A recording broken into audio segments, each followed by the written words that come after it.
Hi hello नमस्कार अस्सलाम वालेकुम।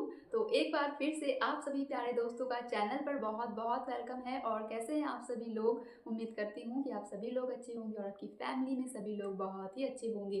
तो फ्रेंड्स, आज मैं आप सभी लोगों के लिए एक बार फिर से लेकर के आ चुकी हूँ एक बहुत ही अच्छी सी वीडियो। और इस वीडियो में हम ये जानने वाले हैं कि शराब पीना जो है वो इस्लाम धर्म में जो है वो मना क्यों है, और क्यों इतनी सख्ती से जो है वो इस्लाम धर्म में शराब पीने को लेकर जो है वो अल्कोहल को बैन क्यों किया गया है। और अगर आप देखें तो बाकी सारे धर्मों में जो है वो शराब को लेकर के कोई मनाही नहीं है। सारे धर्मों के लोग पीते हैं, लेकिन कि दूसरी तरफ आप देखें तो इस्लाम धर्म में जो है वो शराब पीने को जो कह सकते हैं हराम कहा गया है। आई थिंक शराब पीना जो है वो हराम होता है इस्लाम धर्म में। तो ऐसा क्यों है ये हम आज की इस वीडियो में जानेंगे। और ये वीडियो है एनसी राज की, और वीडियो का टाइटल है the inside truth why is alcohol forbidden in Islam. तो चलिए वीडियो को स्टार्ट करते हैं और देखते हैं इस वीडियो को कि क्या बातें जो है वो बताई गई है। इस्लाम में शराब हराम है, यह बात दुनिया का हर वो इंसान जानता है जो मेंटली फिट है। कई मुस्लिम कंट्रीज में तो शराब पूरी तरह से बैन है, ना ही वहां शराब बनती है और ना ही वहां शराब बिकती है। अभी पिछले साल कतर ने फीफा वर्ल्ड कप को होस्ट किया था, एक ऐसा वर्ल्ड कप जो दुनिया के सबसे बड़े टूर्नामेंट में से एक है, जिसमें मैक्सिमम टीम वेस्टर्न कंट्रीज से आती है, जहां शराब उनके कल्चर का एक हिस्सा है। बावजूद इसके कतर ने अल्कोहल को पूरी तरह से बैन कर दिया था। साल 2022 फीफा वर्ल्ड कप उसके इतिहास का ऐसा पहला टूर्नामेंट भी था जिसमें शैंपेन नहीं खोली गई। अब सवाल ये, आपने कभी सोचा आखिर इस्लाम में शराब हराम क्यों है? क्यों मुसलमानों को शराब से दूर रहने को कहा गया है? समझते हैं आज की वीडियो में।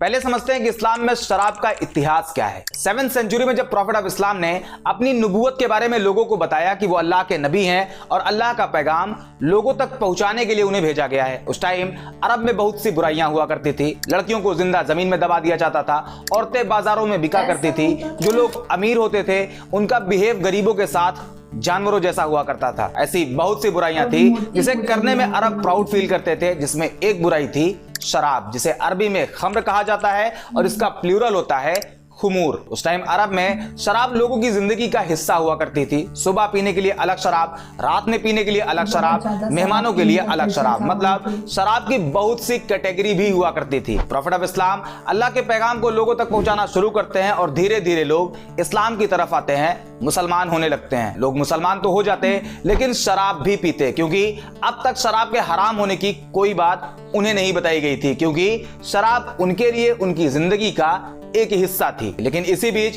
कुरान चैप्टर 2 वर्स 219 लोगों को बताई जाती है, जिसमें कहा गया है, ऐ नबी, ये आपसे जुए और शराब के बारे में पूछते हैं, कह दीजिए इन दोनों के अंदर बड़े गुनाह हैं। कुछ लोगों के लिए कुछ फायदे भी हैं, लेकिन बुराई फायदे से ज्यादा है। इस टाइम तक शराब को लेकर उसकी बुराई के बारे में तो बताया गया, लेकिन अभी भी शराब हराम नहीं है। जैसा भी आपको बताया, शराब अरब के लिए उनकी जिंदगी का हिस्सा थी। ऐसे में डायरेक्ट शराब को पूरी तरह से बंद कर देना सही ना होता। कुरान के चैप्टर 2 वर्स 219 को याद रखना, हम इसके बारे में आगे भी बात करेंगे और इसका कॉन्टेक्स्ट क्या है इसके बारे में भी समझेंगे। शराब को लेकर अब एक और पैगाम आता है कुरान चैप्टर 4 वर्स 43, जिसमें कहा गया है, ऐ ईमान वालों यानी मुसलमानों, अगर तुम नशे की हालत में रहो तो नमाज के लिए ना जाओ। अभी भी शराब पूरी तरह से बैन नहीं है, सिर्फ एक बैरियर है जो ये कहता है अगर नशे की हालत में हो तो नमाज के लिए ना जाओ। यानी शराब पी सकते थे, बस नशे की हालत में नमाज नहीं पढ़ सकते थे। इस पर्टिकुलर टाइम तक इस्लाम में शराब कंप्लीटली फॉरबिडन नहीं थी, बस एक नमाज ना पढ़ने वाली कंडीशन थी। अब आता है वो टाइम जब इस्लाम में शराब को कंप्लीटली हराम बताया जाता है। कुरान चैप्टर 5 वर्स 90 एंड 91, ऐ ईमान वालों यानी ऐ मुसलमानों, शराब और जुआ और बूत ये सब गंदे काम हैं, ये सब शैतान के तरीके हैं, इसलिए उनसे दूर रहें ताकि आप कामयाब हो सकें। वर्स 91 में कहा गया है, शैतान तो ये चाहता है वो शराब और जुए के जरिए तुम्हारे बीच दुश्मनी और नफरत पैदा कर दे, तुम्हें रोके अल्लाह की याद से, नमाज से, तो इसे छोड़ते हो या नहीं। ये सुनने के बाद उस टाइम के जो मुसलमान थे उन्होंने शराब पीना बंद कर दिया। यहां तक बताया जाता है कि जब लोगों ने यह सुना कि शराब हराम हो गई है तो जिसके घर में शराब थी उसने उसे फेंक दिया, जिसके हाथ में शराब थी उसने उसे वहीं रख दिया, जिसके मुंह में शराब थी उसने थूक दिया, और जो शराब पी चुका था वो उसके पेट में जा चुकी थी, उसने ये सोचकर उल्टी कर दी कि हो सकता है शराब हराम होने का हुक्म पहले आ चुका हो और मुझे बाद में पता चला हो, तब तक मैंने शराब पी ली हो। और इसी के बाद इस्लाम में शराब को हराम बता दिया गया, यानी अब कोई भी मुसलमान शराब नहीं पी सकता है। लेकिन अभी भी एक चीज थी जो पी जा रही थी। प्रॉफिट ऑफ इस्लाम के टाइम में भी उसे पिया गया, फर्स्ट कैलिफ अबू बकर के टाइम पर भी उसे पिया गया, लेकिन अब आता है सेकंड कैलिफ हजरत उमर का टाइम। इस्लामिक सोल्जर्स जब जंग के लिए निकलते तो उस टाइम पानी की कमी होती थी। ऐसे में उन्हें एनर्जी मिल सके उसके लिए एक चीज पिलाई जाती थी जिसे अरबी में नबीद यानी तिला कहा जाता था। यह वही चीज है जिसे इंडियन सब कॉन्टिनेंट में ताड़ी कहते हैं, जो कि ताड़ के पेड़ से निकलता है। दोनों में फर्क बस इतना है कि यहाँ ताड़ के पेड़ से बनाया जाता है, जबकि अरब में खजूर और अंगूर से बनाया जाता था। ये जो नबीद होता है यानी ताड़ी, इसकी खासियत यह है कि इसमें नशा नहीं होता लेकिन एनर्जी होती है। प्रॉब्लम यह है कि जब इसे और ज्यादा पका दिया जाता है तो इसमें नशा आ जाता है, जो कि इस्लाम में ऑलरेडी हराम है। इसी वजह से सेकंड कैलिफ हजरत उमर ने नबीद पर भी बैन लगा दिया। वो ये नहीं चाहते थे कि मुसलमान ऐसी किसी भी तरह की चीज इस्तेमाल करें जिसमें नशा होने का खतरा हो। अब तक आप ये समझ गए कि शराब को इस्लाम में हराम बताया गया है, यह बात कुरान से प्रूव होती है। लेकिन सवाल अभी भी वही है, इस्लाम में शराब को हराम बताया क्यों गया है? तो इसका जवाब बहुत आसान है। इस्लाम में कहा गया है शराब सभी बुराइयों की मां है। अब इसका क्या मतलब है? आपको एक चीज याद रखने के लिए कहा था, कुरान चैप्टर 2 वर्स 291, जिसमें कहा गया है शराब में फायदे से ज्यादा नुकसान है। कैसे? आइए समझते हैं। पहले बात करते हैं इससे होने वाले नुकसान के बारे में। Number 1, health implication. शराब पीने की वजह से कई तरह की खतरनाक बीमारी होने का खतरा कई गुना बढ़ जाता है, जैसे कि लीवर डिजीज जिसमें फैटी लीवर, अल्कोहलिक हेपेटाइटिस जैसी बीमारी, कैंसर जिसमें mouth cancer, liver cancer, breast cancer का खतरा, कार्डियोवैस्कुलर डिजीज इसमें high blood pressure, stroke and other cardiovascular issues. इसके अलावा brain health, digestive problem, immune system dysfunction, mental health issues जैसी कई खतरनाक बीमारियों का खतरा। एक रिपोर्ट के अकॉर्डिंग हर साल करीब 20 लाख लोगों की मौत सिर्फ लीवर डिजीज की वजह से होती है। दुनिया में जब 25 लोगों की मौत होती है तो उसमें एक मौत की वजह लीवर होती है, जिसका common reason hepatitis, alcohol and fatty liver होता है। Number 2, accident. Goa medical college की तरफ से करी गई एक स्टडी में पता चला कि सिर्फ इंडिया में जो रोड एक्सीडेंट होते हैं उसमें 12.7% डेथ सिर्फ अल्कोहल की वजह से होती है। इसके अलावा बर्थ डिफेक्ट्स, एडिक्शन एंड सबसे खतरनाक सोसाइटल इंपैक्ट एंड क्राइम। और इसे हम 2 पार्ट में डिवाइड करके समझते हैं। पहला वायलेंस, दूसरा फैमिली इश्यूज। पहले बात वायलेंस की। अगर आप न्यूज देखते हो, न्यूज़पेपर पढ़ते हो, तो ऐसा कोई दिन नहीं बीतता जिस दिन शराब की वजह से वायलेंस की खबरें ना हो। पिछले 2 से 3 दिन की कुछ अपडेट्स आपको दिखाता हूं। अधेड़ ने शराब के नशे में लगाई फांसी। नशे में बेटे ने कर दी मां की हत्या। एक बाप ने नशे की हालत में अपने ही बेटे को मार दिया, जो कि सिर्फ 18 साल का था। इसके अलावा क्राइम अगेंस्ट वुमेन को लेकर एनसीआरबी का यह डेटा आपको हैरान कर सकता है। एनसीआरबी के 2015 के एक रिपोर्ट के अकॉर्डिंग वुमेन के खिलाफ होने वाले क्राइम में 85% क्राइम शराब के नशे में होते हैं, जो कि इमोशनल भी होता है, फिजिकल एंड सेक्सुअल भी होता है। इस तरह की एक नहीं बल्कि बहुत सी न्यूज रोज आती है, वो भी सिर्फ इंडिया में। अब आप पूरी दुनिया के बारे में सोचना। दूसरे नंबर पे आता है फैमिली इश्यूज। मैं आपको सिर्फ बिहार के बारे में बताऊं तो 83% वुमेन तब वायलेंस फेस करती हैं जब उनके हस्बैंड शराब के नशे में घर आते हैं, और शराब के नशे में वो अपनी ही वाइफ के साथ कैसा बिहेव करते हैं इसके बारे में आप जरूर जानते होंगे। आपके ही नजर में कोई ना कोई ऐसा इंसान जरूर होगा जो शराब पीकर अपनी ही फैमिली को हैरेस करता है। एक चीज मैं आपको और बताऊंगा जो हमारी सोसाइटी के लिए किसी काले धब्बे से कम नहीं। शराब को इस्लाम में हराम क्यों किया गया है उसके कई रीजन अब तक आप देख चुके हैं, और उसी में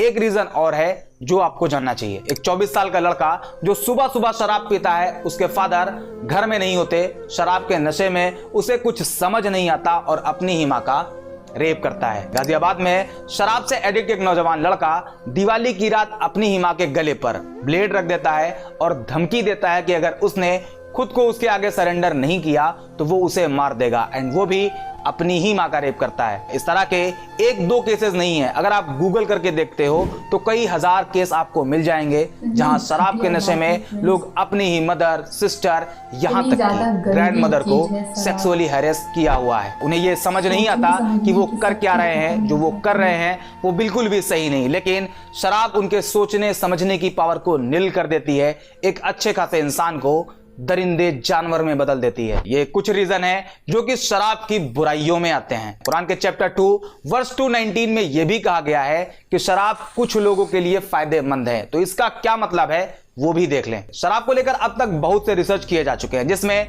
मॉडरेट अल्कोहल कंजप्शन को लेकर कुछ स्टडीज बताती हैं कुछ लोगों में हार्ट डिजीज के रिस्क कम हो जाते हैं। शराब टाइप 2 डायबिटीज के अगेंस्ट प्रोटेक्ट करती है, बोन हेल्थ के लिए भी फायदेमंद है। ये फायदेमंद तभी है जब लिमिट में यानी मॉडरेट ड्रिंकिंग करी जाए। अब यहाँ पर एक लूप होल मिलता है। लोगों के दिमाग में ये आ सकता है कि अगर लिमिट में पिया जाए तो फायदे ही फायदे हैं, इंसान होश में भी रहेगा, क्राइम भी नहीं करेगा, डोमेस्टिक वायलेंस भी नहीं होगा, बस लिमिट में पीकर घर जाकर सो जाएगा, कोई बुरा काम नहीं करेगा। तो ये भी इस्लाम के करीब गलत है, क्योंकि उसी चैप्टर 2 वर्स 219 में कहा गया है शराब में फायदे से ज्यादा उसके नुकसान हैं। और एक हदीस भी है सुनन इब्ने माजा हदीस नंबर 3392, जिसमें प्रॉफिट ऑफ इस्लाम कहते हैं जिस चीज को लार्ज क्वांटिटी में पीने से नशा होता है उसे स्मॉल क्वांटिटी में भी पीना हराम है। और यही सेम हदीस सही बुखारी की हदीस नंबर 5590 पर भी मेंशन है। मतलब फायदे को पॉइंट आउट कर मॉडरेट ड्रिंकिंग के नाम पर शराब नहीं पी जा सकती, वो इस्लाम में हराम है एंड कंप्लीटली हराम है। अब इसका रिजल्ट भी देख लें। जब आप क्राइम इंडेक्स बाय कंट्री देखते हो तो 144 देशों की लिस्ट में सबसे कम क्राइम जिस देश में रिपोर्ट होती है वो है कतर। वही कतर जहां फीफा जैसे बड़े इवेंट में भी शराब पर बैन लगा हुआ था। उसके बाद यूएई और उसके ऊपर आता है ओमान, उसके ऊपर बहरीन और फिर सऊदी अरेबिया। ये वो कंट्रीज हैं जहां शराब को हराम माना जाता है। Result lowest crime rate. उम्मीद करते हैं इस वीडियो से आपको कुछ ना कुछ वैल्यू जरूर मिली होगी। इस्लाम में शराब हराम क्यों है इसका जवाब आपको मिल गया होगा। अगर हाँ तो वीडियो को लाइक जरूर करें। बाकी अगर आपको हमारा काम पसंद आ रहा और आपके लिए पॉसिबल हो तो हमें ज्वाइन भी जरूर करें। ये हमें और अच्छे से काम करने के लिए मोटिवेट करता है। आज के वीडियो में इतना ही, बाकी शेयर एंड सब्सक्राइब तो कर ही देना। मिलते हैं अगले वीडियो में। तो फ्रेंड्स, सबसे पहले तो मैं इनका बहुत शुक्रिया अदा करना चाहूँगी कि इन्होंने इतनी अच्छी टॉपिक पर वीडियो बनाई और कितनी इंफॉर्मेटिव वीडियो थी, कितनी वेल रिसर्च वीडियो थी और कितने अच्छे तरीके से समझाया कि इस्लाम मज़हब में जो है वो शराब क्यों बैन है, क्यों हराम है।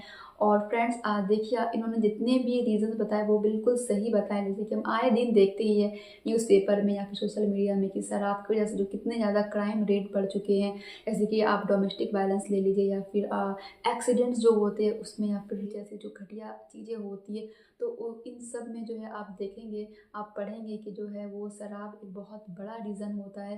लेकिन आप दूसरी की तरफ देखिए तो जो इस्लामिक कंट्रीज़ है वहाँ पे क्राइम रेट, जहाँ पे जो शराब को बिल्कुल हराम है, मना है, तो वहाँ पे जो है वो कितना ज़्यादा क्राइम रेट लो है वहाँ पे, मतलब कितना कम क्राइम ना के बराबर होता है। तो ये एक बहुत ही सीखने वाली चीज़ है।